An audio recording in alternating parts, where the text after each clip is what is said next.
Welcome back, students, in the ninth class chapter of history, that is the French Revolution.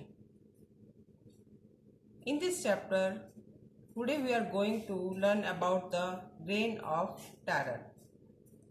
The period from 1793 to 1794 is referred to as the Reign of Terror in France, and Robespierre followed a policy of severe control of punishment. Many people were arrested and tried by a revolutionary tribunal. They included all those people who were considered enemies like nobles and clergies and members of republic by Robespierre. If the court found guilty, guilty, they were guillotined. It means that the people who were considered the enemy of the Robespierre, if the court find guilty, and they were guillotined. Peasants were forced to transport their grain to the cities and sell it at a fixed price by the government. Here the use of expensive white flour was forbidden. People were forced to eat the pain, a loaf made of whole wheat instead of the churches were shut down and their buildings were converted into barracks or offices.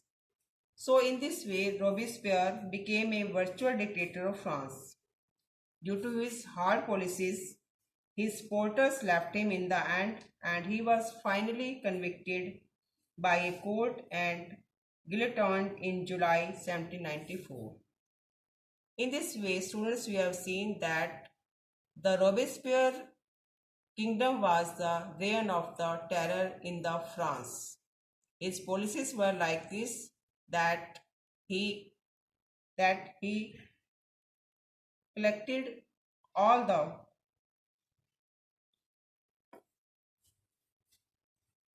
students. Directory rule. What was the directory rule? In the directory rule, after the fall of the Jacobin government, the wealthier middle class seized power. A new constitution was formed then, which denied to the right to vote who did not have property. The right was not given to those who have not their own property. It provided the two elected legislative councils. These councils appointed a directory of 5 members. It was meant as a forecast. It was meant for safeguard against the concentration of power in one-man executive. The political instability, because they often clashed with their members, the directory members often clashed with their members, and this instability of the members gave rise to the military dictator Napoleon Bonaparte.